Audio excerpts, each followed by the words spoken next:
പാരീസിൽ നിന്നാണ് മധു കൊട്ടാരക്കര റിപ്പോർട്ട് തയ്യാറാക്കിയിരിക്കുന്നത്. അതെ, പാരീസിൽ പോയി. അത് സാറിന് അറിയില്ല. പുള്ളിയുടെ മുടിഞ്ഞ സമയം തന്നെ കേട്ടോ. നമുക്ക് ആ റിപ്പോർട്ടിലേക്ക് പോകാൻ തോന്നുന്നു അല്ലേ?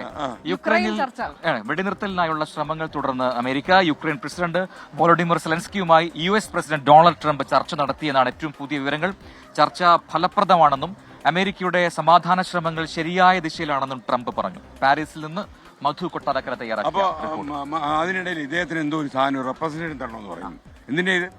നമ്മുടെ കായൽ കൂട്ടായ്മയുടെ നേതൃത്വത്തിൽ വായിച്ചു നോക്കിയാൽ മതിയല്ലോ. കാര്യം മധു കൊട്ടാരക്കര പാരീസ് റെഡിയായി നിൽക്കുക. പാരീസിലെ മുഖ്യമന്ത്രിയും മറ്റ് ബന്ധപ്പെട്ട അധികാരികളെയും 24 ഇത് അറിയിച്ചിരിക്കുന്നു. തീർച്ചയായിട്ടും.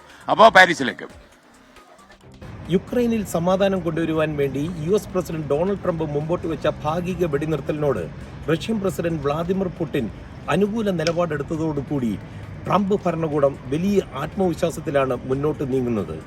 ഏതാണ്ട് 1.5 മണിക്കൂർ നീണ്ട ടെലിഫോൺ ചർച്ചകൾക്കൊടുവിലാണ് പുടിന് ഇരു രാജ്യങ്ങളും പരസ്പരം ഊർജ്ജ ഉൽപാദന കേന്ദ്രങ്ങൾ ഉൾപ്പെടെയുള്ള ജനങ്ങളുടെ അടിസ്ഥാന സൗകര്യങ്ങളെ ആക്രമിക്കില്ല എന്നൊരു നിലപാടെടുത്തത്.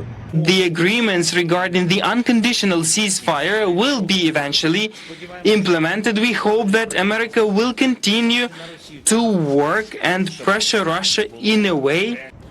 യുക്രൈന്റെ വിഷയങ്ങൾ ചർച്ച ചെയ്യുവാൻ വേണ്ടി വൈറ്റ് ഹൌസിലെത്തിയ പ്രസിഡന്റ് സെലൻസ്കിയും ഡൊണാൾഡ് ട്രംപുമായിട്ടുള്ള ചർച്ചകൾ അലസിപ്പിരിഞ്ഞതിന് ശേഷം ഇത് ആദ്യമായിട്ടാണ് ഡൊണാൾഡ് ട്രംപും സെലൻസ്കിയും വീണ്ടും സംസാരിക്കുന്നത്. റഷ്യയുമായി ചർച്ചകൾ നടത്തിയതിനു ശേഷം ആ ചർച്ചകളുടെ വിശദാംശങ്ങൾ ധരിപ്പിക്കുവാൻ വേണ്ടിയാണ് ഡൊണാൾഡ് ട്രംപിന്റെ ഫോൺ കോൾ സെലൻസ്കിയെ തേടിയെത്തിയത്.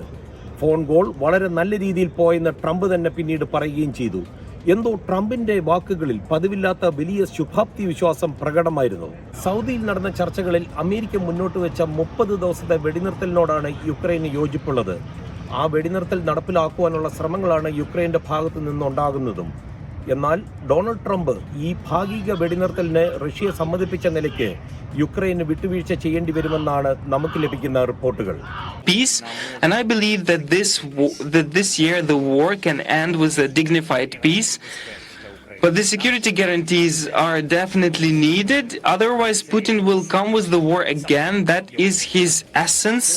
യുക്രൈനിൽ സമാധാനം പുലരുമെന്നുള്ള വിശ്വാസത്തോടെ ഈഫൽ ടവറിന്റെ മുകളിൽ നിന്ന് മധു കൊട്ടാരക്കര 24